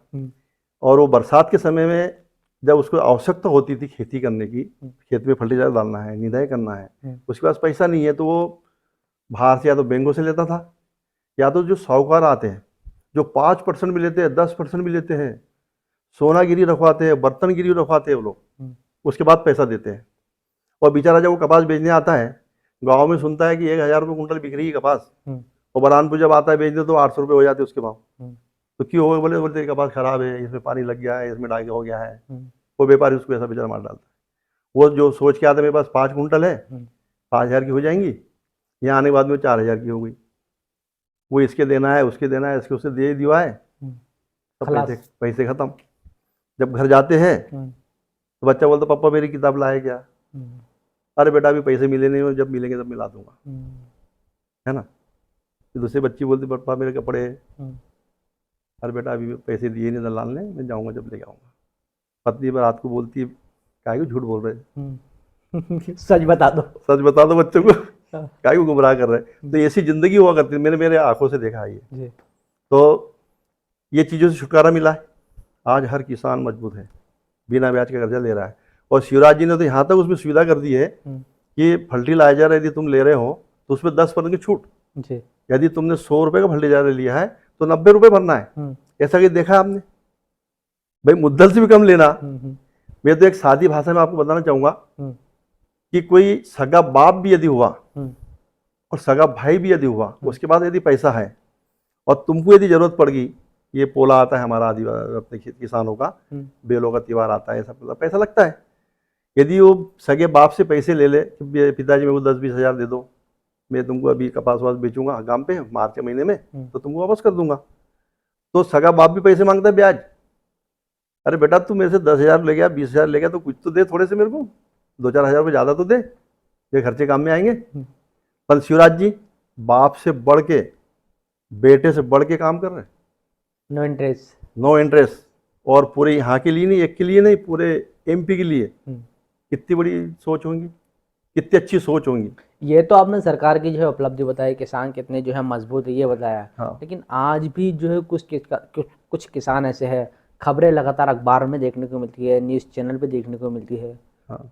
किसान ने आत्महत्या कर ली, हाँ। किसान ने कर्जे से आके तंग होकर फांसी लगा ली, पानी में कूद दिया, जहर पी लिया, आज भी बुरहानपुर जिला अस्पताल के अंदर कई ऐसे केस आते हैं कि जो किसान अपने हैं कीटनाशक पी के वहाँ पे आते हैं, आ जाते हैं। तो फिर उसमें कई प्रकार की चीज़ें होती है। जी एक तो कोई बहुत छोटा किसान है, गरीबी किसान है, लिमिट से ज़्यादा उस पर परेशानी आ गई तो घबरा जाता है। कोई कोई हिम्मत के पक्के होते हैं जो बेचारे अपना जीवन कर लेते हैं। और मेरा तो कहना है कि क्यों घबराना चाहिए आदमी ने, आत्महत्या करके उसका हल है क्या? क्यों आत्महत्या करे?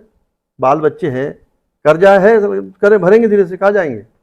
सरकारें है भाई, जीवन है तो आत्महत्या करके वो कर्जा माफ हो जा रहा है क्या? क्यों आत्महत्या करें? नहीं करना चाहिए। सरकारें जब इतनी दे रही है, सरकार से गुहार करें। पर एक सरकार का भी तो एक नियम है ना, लिमिट है कि भाई पूरे एमपी में जो नियम बने तो वही नियम से उसको दिया जाएगा, कोई अलग से दिया नहीं जाएगा। अब जैसे गरीब मजदूर है, अब मजदूर को पहले, मैं और आपको बहुत अच्छी बात बताना चाहूँगा, मुख्यमंत्री की योजना तो इतनी सारी है कि मैं बताऊँगा तो शाम हो जाएंगे, रात हो जाएंगे।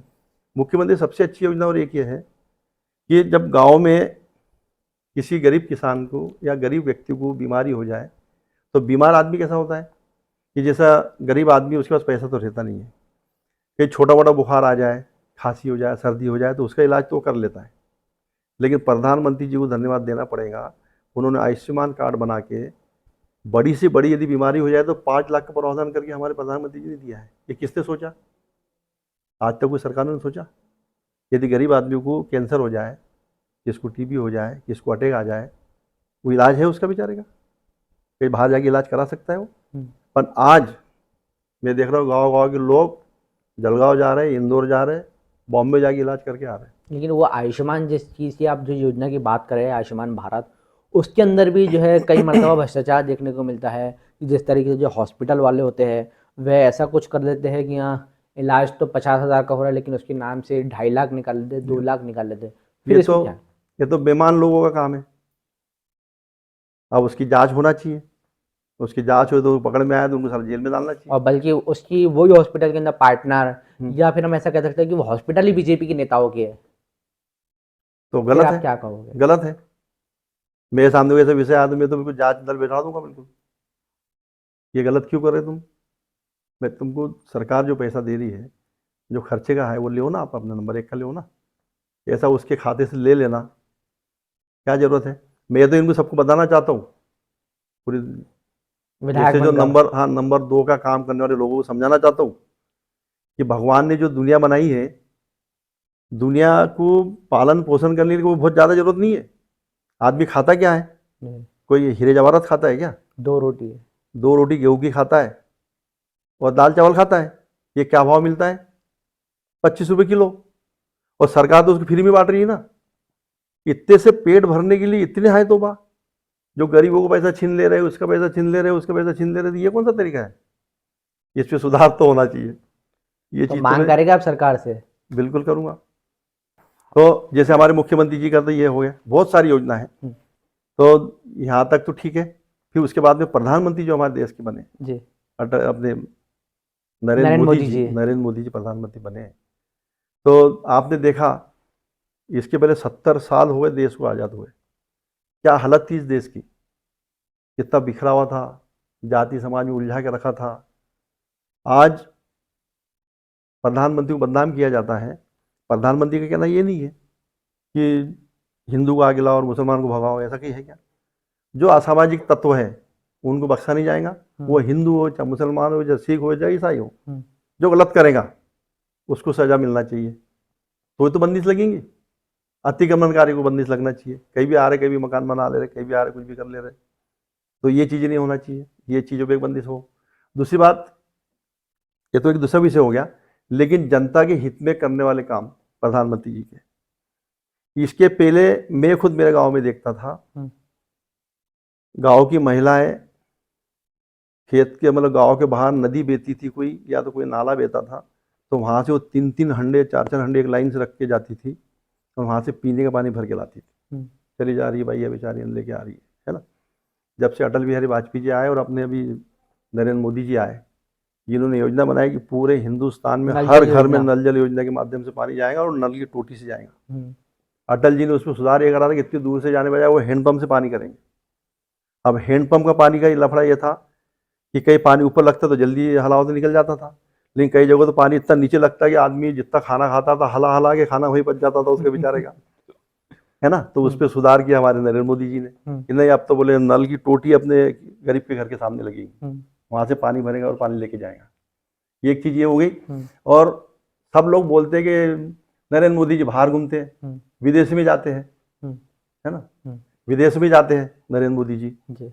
तो विदेश में जाके उनका ध्यान आज भी जंगल में रहने वाले, कोने में रहने वाले एक एक आदिवासी के ऊपर है, एक एक आदमी पे, एक एक कार्यकर्ता पे है। कैसा है बताऊं? जैसे जंगल में रहने वाले लोग जो होते हैं, जैसे हम भी उधर खेतों में रहता हूँ, तो मांझोत खुर्द है, आसपास के जो गाँव है पूरा आदिवासी गाँव है, बहुत गरीब लोग हैं बेचारे। तो उनके मकान पहले कैसे होते थे?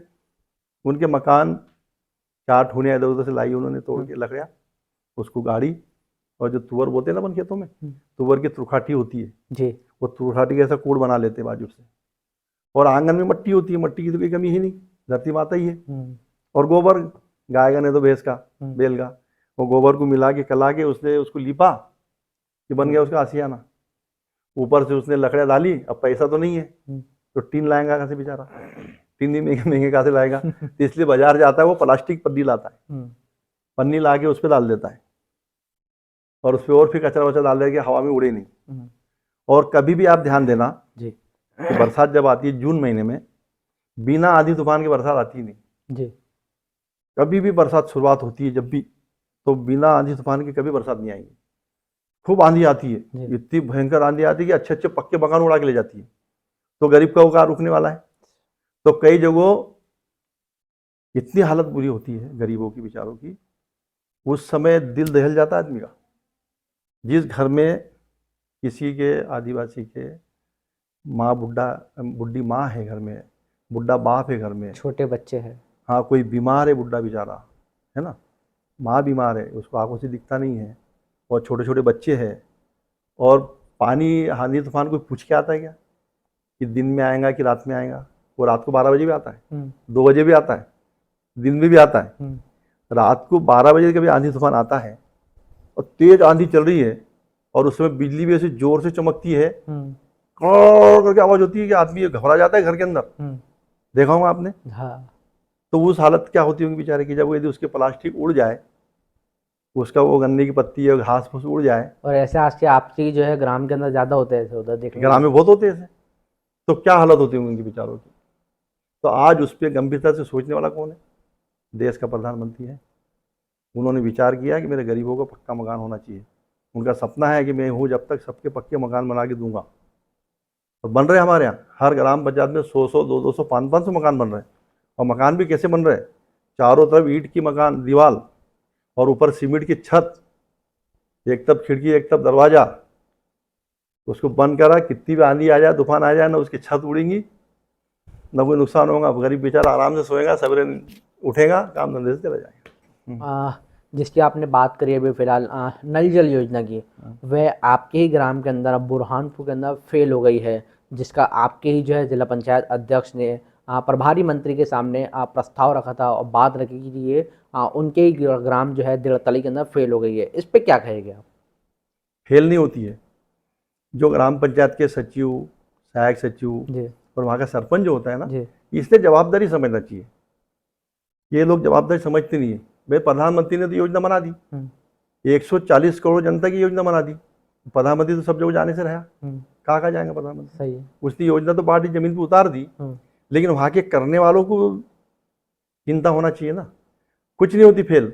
यदि पानी टंकी बनी है, नल जल योजना बनी है, तो खेत में जो गांव जो होते हैं एक जैसे समतल जगहों पे नहीं होते, ऊंची नीची जमीन पे होते हैं, टेकड़े पे होते हैं, कोई डाबर में है तो कोई ऊंचाई पे है, तो पानी वहाँ पहुँचता नहीं है फिर, है ना, तो इसलिए बोलते फेल हो गया।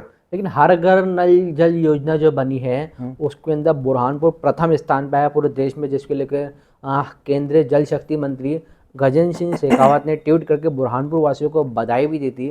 वही प्रधानमंत्री नरेंद्र मोदी ने भी जो है बधाई दी, शिवराज सिंह चौहान ने भी कहा। लेकिन हर घर नल जो योजना बुरहानपुर के अंदर है, कहाँ पर है? जैसे कई इलाके आज भी ऐसे हैं कि जहाँ पे पानी पहुँचता ही नहीं है। तो वही प्रॉब्लम बता रहा हूँ मैं, उस पर यदि वाल लग जाए नीचे तो पानी बराबर पहुँच जाएगा। लेकिन वहाँ के जो कर्णधार है उस पर ध्यान देते नहीं है। और दूसरी बात ये जो बरहानपुर जिला सबसे पहले हुआ वो कलेक्टर की देखरेख में हुआ, कलेक्टर की जानकारी में है। तो उन्होंने जब बोला होगा तो उनको मालूम होगा भाई ये गाँव जो छूटे तो क्यों छूटे, या उनके समय में हो गए होंगे, फिर उसके बाद में कुछ खराबी है सरकार बंद तो हो गए आपकी है होंगे। ना, ध्यान रखने का काम भी आपकी सरकार का है। तो सरकार का ध्यान रखने का काम है तो सरकार तो फटकार लगाएंगी कि भाई ये काम कैसे अधूरे है, उनके पास जानकारी पहुंचना चाहिए। बल्कि इसको यही स्टोरी को नेशनल मीडिया ने भी कवर किया था कुछ दिन पहले। तो उसके बाद में बहुत ध्यान दिया गया। हमारे यहाँ की जिला पंचायत सीईओ को मैंने खुद देखा, गाँव गाँव गए, चिल्लाए, डांटे उन्होंने बैठक के लिए कि बोले तुम्हारे नाम अपना बोले उस पर आया हुआ है और अपने यहाँ तो नल जल योजना फेल दिख रही है, ये पेपर वाले बोल रहे हैं, ये न्यूज़ चैनल वाले बोल रहे हैं। फिर सुधार किया। ये तो ज़िंदगी की गाड़ी है, रोज़ चलने वाली है, कभी खड़ी हो जाएंगी कभी चलेंगी, तो ये तो चलता रहेगा। गुप्ता जी ये बताएं कि मुख्यमंत्री लाडली बहना योजना जो है मुख्यमंत्री जी ने निकाली है, क्या कहेंगे आप? देखो इस पे तो कहना यह था कि मैंने आपको पहले बताया कि जो बच्चियों को जन्म लेने से लेके उनकी सुविधा आदरणीय मुख्यमंत्री दी जी।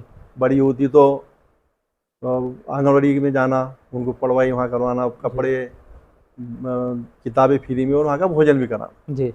उसके साथ में आगे और बढ़ती है बच्चियाँ। कई स्कूल में गाँव में छोटे छोटे गाँव है तो 5वीं तक की स्कूल है, उसके बाद में उसको 8वीं में जाना 6वीं में जाना है, तो उसके लिए साइकिल की योजना। तो आदरणीय मुख्यमंत्री ने ये सब योजना बहुत सारी दी।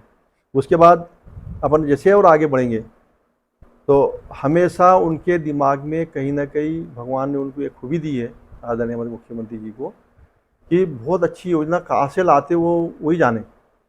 मतलब आज हिंदुस्तान में पूरे देश में 50% मतलब बराबर महिला पुरुष है। अब पुरुष के लिए तो बहुत सारी योजना बनी है, हाँ, लेकिन महिलाओं के लिए क्या योजना है, ज़्यादा अलग से कोई योजना नहीं है। और महिला बेचारी एक प्रकार से घर में बंधन जैसी रहती है, बाहर ज़्यादा जाना आना नहीं, उनके पास में कुछ पैसा आने का सवाल ही नहीं आता, तो पति के भरोसे रहती है जी। तो आदरणीय मुख्यमंत्री जी ने ये अच्छा निर्णय लिया कि लाडली बहना जी, भाई लाडली बहना के माध्यम से ये होगा कि जो गरीब परिवार की लड़की माइयाँ हैं, घर की बच्चियाँ हैं, परिवार में है 23 साल से ऊपर और 60 साल से अंदर वाली है, उसको बहुत आवश्यकता पड़ती है। घर में बच्चे हैं, परिवार है, कई लोगों के पति नहीं है, कोई विधवा हो गई है, कई परेशानी होती है, तो पैसे के लिए बेचारे त्राही त्राही करती रहती है। तो आदरणीय मुख्यमंत्री ने लाडली बहना के नाम से जो 1000 की राशि देने का जो प्रावधान किया है वो इतना सराहनीय है। वो इतनी दुआ देंगे हमारे आदरणीय मुख्यमंत्री जी को कि भगवान इनको बहुत अच्छी लंबी उम्र दे और ऐसी नई नई योजना बना के लाए। और दूसरी तो और उनकी ये योजना तो ये भी बहुत अच्छी है और सब योजना अच्छी है उनकी, मतलब समाज के लिए, किसान के लिए बहुत अच्छी है। मैं वो बताते समय रह गया था, पहले ज़माने में जो किसानों में बोला ना कि बिना ब्याज के कर्जा मुख्यमंत्री दे रहे हैं, पहले हमारे आदरणीय शिवराज जी के आने के पहले उस समय क्या था कि कांग्रेस सरकार होती थी और ब्याज 15%, फिर 18%, 2 साल लेट हो गया तो फिर 21%, और किसान नहीं भर पाता था तो किसान सरकार के अधिकारी जाते थे, सोसाइटी की जो है ना कॉपरेटिव बैंक के, उनके अधिकारी जाते थे, उनके घर में यदि कपास रखी तो कपास बाहर रोड पर लाके नीलाम करते थे। कपास घर में नहीं है तो उसके घर में जो भी सामान है, बर्तन है, तांबे के हंडे हैं, पीतल के हंडे हैं, तो रोड पे लाके नीलाम करते थे उसको। और दूसरी बात यदि वो भी नहीं है तो उसके घर पे यदि टीन लगे हैं तो टीन भी उखाड़ के नीलाम करवा देते थे।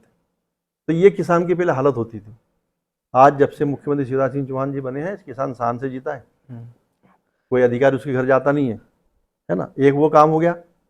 दूसरा, जैसे महिलाओं के विषय में बहुत सारी चीज़ें हैं, पर जो मुद्दे की चीज़ें वही बता रहा हूँ मैं। माँ बाप बुजुर्ग हो जाते हैं, माँ बाप के बुजुर्ग होने के बाद घर के बच्चे बोलो, बहू बोलो, या परिवार में उनकी बहुत ही अनदेखी होती है और जीवन भर तो आदमी कमाने के चक्कर में लगा रहता है कि मेरे बच्चे के लिए ऐसा कर लूँ, मकान बना लूँ, खेत खरीद लूँ, या जो भी करना है कर ले, इसकी शादी कर दूँ।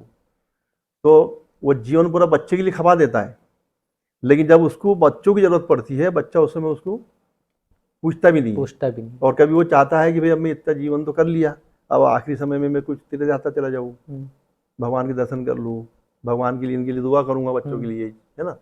तो बच्चे जाने नहीं देते, ज़्यादा दूर नहीं जाने देते, तो बोले भाई मैं ओंकारेश्वर जाके आ जाता, थोड़े से पैसे दे दे यार। तो बेटा तो ज़्यादा कम नहीं बोलता, लेकिन बहू तो उसको डांटती है, चल बुड्ढे, बड़ा जा रहा है, बोले बुढ़ापे में बोले दर्शन करने के लिए बोले। तो वो योजना भी शिवराज जी ने बनाई वो किसके दर्जे पे बनाई? पहले एक ज़माने में श्रवण कुमार होते थे, श्रवण कुमार भी अपने माँ बाप की बहुत सेवा करते थे जी। वो माँ बाप आंखों से दिखता नहीं था तो चलेंगे कैसे? और उस ज़माने में ना कोई रोड थे, ना कोई बस थी, कोई साधन ही नहीं था, पैदल ही चलना था। तो उस लड़के ने बेचारे ने तराजू जैसा वो बनाए दो, और उसमें अपने माँ बाप को बिठाया और कंधे पे रख के पूरे तरह से यात्रा कराई उसने, चारों धाम। उसी तर्ज पे शिवराज जी ने सोचा, अब देखो बुद्धि उनकी, अब सलाह देने वाला कौन है, क्या उनको कितनी अच्छी सलाह देते हैं, है ना। तो उनको सलाह दी कि नहीं अब ये बुजुर्ग लोगों को तुम तीर्थ दर्शन कराओ। तो शिवराज जी ने बोला कि भाई जितने भी, उन्होंने रिश्तेदारी जोड़ दी सब लोगों से, बच्चे तो मेरे भांजे हैं, मैं उनका मामा हूँ, बहन है तो मैं बहनों का भाई हूँ, है ना, माँ बाप है तो मैं उनका बेटा हूँ, तो बेटे के नाते मैं मेरे माँ बाप के तीर्थ दर्शन कराऊंगा। तो उन्होंने कितनी सारी योजना निकाली। योजना ये निकाली कि जनपद में जाओ, सचिव से सरपंच से नाम भरवाओ, तुम्हारी लिस्ट में नाम आ जाएगा, अच्छी बढ़िया ट्रेन आएंगी, ट्रेन में आपके ट्रेन डिब्बे में डॉक्टर भी रहेगा, एक फॉलो करने वाला भी रहेगा, आपको बागा जी जाएगा, दर्शन कराएगा, वापस घर लाके छोड़ेगा, जो घर पे कभी खाने को नहीं मिल पाता वहाँ पे शुद्ध पानी मिलेगा, बोतल का पानी मिलेगा, शुद्ध अच्छा खाना मिलेगा, डॉक्टर सवेरे शाम चेक करेगा। इतनी अच्छी सुविधा देने के बाद अभी फिर उनके मन में और फिर दूसरी नई योजना आई कि ट्रेन, अभी आसपास के तीर्थ दर्शन तो ट्रेन से हो जाते जल्दी, लेकिन बुजुर्ग लोग होते बेचारे, उम्र ज़्यादा होती है तो तकलीफ होती है ज़्यादा दूर जाना आना, ट्रेन के सफ़र करने में। तो उनके दिमाग में नई उपज आई, उन्होंने नई योजना लाई, अभी लागू करेंगे वो, बोला उन्होंने हमको, हम लोग जब बैठे हुए तो बता रहे थे। अब बोले अब हम हवाई जहाज से बोले तीर्थ दर्शन कराएंगे।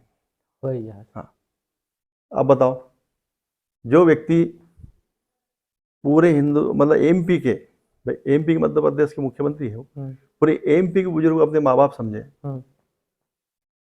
कितना अच्छी सोच है उनकी। अब उन्होंने नियम बनाया कि बुजुर्ग लोग जाएंगे हवाई जहाज में बैठेंगे और हवाई जहाज से वहाँ का दर्शन करेंगे और वही हवाई जहाज उनको वापस लाके छोड़ेगा। जिन गरीबों ने बेचारों ने हवाई जहाज नहीं देखा कभी, वो हवाई जहाज में बैठेंगे, तो कितने जनता के हित के काम है। इसके पहले सरकार ने कभी सोचा है ऐसा ना? हाँ, लाडली बहना योजना का ये है कि लाडली बहना में घर में महिला रहती है, कई बार उनको आवश्यकता पड़ जाती है, पति जल्दी पैसे देता नहीं है, पैसे कैसे उनके पास मिलते नहीं है, बच्चा बोलता है मेरे को किताब लाना है, कोई बोलता है मेरे को चॉकलेट लेना है, छोटी मोटी मांगे रहती बच्चों की, तो पूरा नहीं कर पाती। तो मुख्यमंत्री 1000 रुपये महीना देंगे, तो उससे वो तो एक तो वो बच्चों का काम करेंगी और घर में उसकी इज्जत बढ़ेंगी। घर में उसकी सास है, सास भी यदि 60 साल से कम है तो उसको 1000 रुपये मिलेंगे, उसकी भी इज्जत बढ़ेंगी। इज्जत क्यों बढ़ेंगी? कि पति आएगा बाहर से, यदि पतियों को भी जरूरत पड़ गई, फिर पति को बहलाएगा, पुचकारेगा कि तेरे पास 6 महीने से 1000 रुपये आ रहे हैं, 6000 रुपये तेरे पास जमा हो गए, अरे 1000 2000 मेरे को दे दो जरा, मेरे को काम पड़ रहा है जरा, तो वही बड़ी खुशी से दे देंगी। तो वो भी तो खर्चे करेंगे ना, घर में खर्चा करेंगी, तो उनके रिश्ते भी सुधरेंगे। तो एक तो वो भी लाभ है, बच्चों की छोटी मोटी मांग उसकी माई पूरी कर देंगी, पति को बोलने की जरूरत ही नहीं पड़ेगी, पति बोलने की जरूरत नहीं पड़ेगी। तो आप ये योजना की बात कर रहे हैं, लेकिन कांग्रेस ऐसा कह रही है कि जिस तरीके से जो है एमपी के अंदर सिलेंडर के भाव बढ़े हैं, अगर उसके अंदर 500 भी कम हो जाते तो गरीब को आसानी हो जाती। 500 के यदि भाव बढ़े तो आप एक अंदाजा लगाओ, जब मनमोहन सिंह जी सरकार में थे, अब वो आंकड़े पास मेरे पास है ही नहीं पर मेरे पूरे ध्यान में है, जब वो थे उस समय 10 साल सरकार में रहे, वो प्रधानमंत्री रहे 10 साल, और दिग्विजय सिंह भी 10 साल मुख्यमंत्री रहे, है ना। तो उनके कार्यकाल में भी यही स्थिति थी। उनके कार्यकाल में डीजल पेट्रोल क्या भाव थे और 10 साल में कितने गुना बढ़े, इसका आपने आकलन कर लेना। और मुख्यमंत्री शिवराज जी बने हैं, उससे लेके आज तक कितने पेट्रोल डीजल के भाव बढ़े, गैस सिलेंडर के कितने भाव उस समय बढ़े, और आज गैस सिलेंडर के भाव इनके प्रधानमंत्री मुख्यमंत्री बनने के बाद में कितने गुना बढ़े, उनसे बहुत कम गुना बढ़े। ये अपने को दिखा रहे कि बढ़ गए, तो बढ़ेंगे ना। महंगाई बढ़ रही है, रोजगार बढ़ रहे हैं, लोगों की तनख्वाह बढ़ गई है।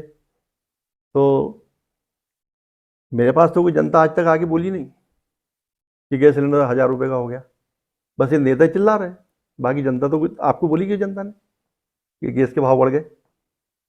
हम लोग इतना पेट्रोल भरने जाते हैं, डीजल भरने जाते हैं, पहले मोटरसाइकिलें नहीं थी, आज मैं हमारे यहाँ देख रहा हूँ हर मजदूर के पास भी मोटरसाइकिल है। पहले मजदूर पैदल जाता था, आज वो मोटरसाइकिल लेके जाता है, उसमें पेट्रोल डालता है और किसान से जाके पैसे मांगता है पहले कि मैंने आज पेट्रोल डाला 1 लीटर, पहले तो 1 लीटर के पैसे दे मेरे को, फिर तेरे खेत पे काम करूँगा, मेरी रोजंदारी अलग। और किसान भी देता है, आज वो फटफट भी घूम रहा है, तो क्या तकलीफ है। और फ्री में अनाज दे रही है सरकार। आपने पहले सवाल किया था कि गरीब लोग भूखे रहते हैं। मेरे नज़र में तो ये तो इंसान है, मुख्यमंत्री भी इंसान है, प्रधानमंत्री भी देश इंसान का है। आंकड़ा है। नहीं, देश का भी आंकड़ा है, लेकिन मैं आपको बहुत पुराना एक उदाहरण दूं जी। कि मेरे पिताजी महात्मा थे, तो वो पूरे ऐसे पुराने जमाने के उदाहरण देते थे हमेशा। एक बार शंकर और पार्वती जी थी, शंकर भगवान और पार्वती माता जी। ये हमेशा बरसों देखते थे। शंकर भगवान कई बार खाना खाने, पार्वती माता खाना बोलती थी, चलो खाना खा लो, बोले नहीं अभी मेरे कुछ लोगों ने खाना नहीं खाया। बोले कौन से लोग? बोले पृथ्वी पे रहने वाले जानवर जंतु ये वो, अभी कुछ लोग भूखे हैं, बोले उनको पहले खा लेंगे उसके बाद ही मैं खाना खाऊंगा। बोले ऐसा कैसा? भाई तुमको कहाँ से दिख जाता? बोले मेरे को सब दिख जाता। बोले फिर उनको लगा कि अब उनको दिख जाता है कि खाना सबने खा लिया, फिर जाके वो खाना खाते थे। एक चीज़ हो गई। तो एक बार पार्वती माँ ने परीक्षा ली उनकी, शंकर जी की। मैं देखती जरा शंकर जी बोला ये तब बोलते तो साला है क्या सही। तो उन्होंने क्या करा, एक चींटी को डब्बी में डाल दिया और उसका ढक्कन पैक करके रख दिया, है ना। अब पैक करके रख दिया, अब उसने देखा कि साले चींटी को बंद करके रख दूंगी, इसके बाद खाना आएगा कहाँ से, इसमें डालेगा कौन, ये तो मेरे को मालूम है। तो फिर पार्वती माता फिर वो सवाल करने के पहले गई थोड़ा, उसे देखी चींटी अंदर है कि नहीं है, जैसा मसाला अपन बोलेंगे वहाँ चींटी मिले ही नहीं। तो उसने डब्बी खोली और पार्वती माता ने घर में मंदिर में पूजा वूजा करी थी, वो चावल लगाते टीके में, वो देखने दिखाने वो चावल का दाना कब गिरा उसको पता ही नहीं, और उसने ढक्कन लगा दिया। बोले नहीं जी तुम झूठ बोल रहे हो। नहीं, बोले मेरे सब लोगों ने खाना खा लिया। बोले जानवर से लेके इंसान से लेके सबने खाना खा लिया। बोले नहीं, एक जानवर ने खाना नहीं खाया, हो ही नहीं सकता। बोले शंकर जी बोले नहीं, बोले मैं बताती हूँ। बोले लाओ बता, कभी संभव ही नहीं, बोले ऐसा हो ही नहीं सकता। तो बोले बताओ लाओ। वो जब डब्बी ला के खोली तो चींटी चावल का दाना खा रही है। वो देखो चावल खा रही है। बोले देख, तो ऐसी कहानी है। भूखा कोई नहीं सोता, भूखा कोई नहीं रहता, सबको भगवान अपन नहीं पूर्ति कर सकते उसकी। अपना हिंदुस्तान की जनसंख्या 130 करोड़ है, 133 है, मतलब राउंड फिगर 130 ही बोलते हैं अपन लोग, और विश्व की तो अरबों है। ये कोई आदमी इसकी पूर्ति कर सकता है? इसकी पूर्ति कर सकता है सिर्फ भगवान, और भगवान कर रहा है पूर्ति। ये तो माध्यम है, शिवराज्य माध्यम है। जो सरकारें आती है वो सरकार माध्यम हो जाता है। जैसे एक परिवार में मुखिया आदि, जो घर का मुखिया होता है वो मुखिया हो जाता है, उसका दायित्व होता है मेरे परिवार को सबको अच्छा भरण पोषण मिलता रहे। यही होता है ना, कि कैसे वो स्पेशल ले आता है नहीं। तो ऐसा शिवराज जी जो दायित्व संभाल रहे हैं या प्रधानमंत्री जो दायित्व संभाल रहे हैं, वो अपने जवाबदारी, उनकी जितनी उम्र है, जितना काम भगवान ने सौंपा है वो काम वो कर रहे हैं। तो मेरे नज़र में तो कोई ऐसा लगता नहीं कि कोई भूखा है, क्योंकि मेरे को विश्वास ये है कि भगवान ने नियम ये बनाया है कि कोई भूखा सोता ही नहीं है, तो भूखा रहेगा कहाँ से, बताइए। बहुत बहुत शुक्रिया हमसे बात करने के लिए। बहुत धन्यवाद, आपने मुझे बुलाया, ये मौका दिया, मैं आपका बहुत शुक्रिया अदा करता हूँ।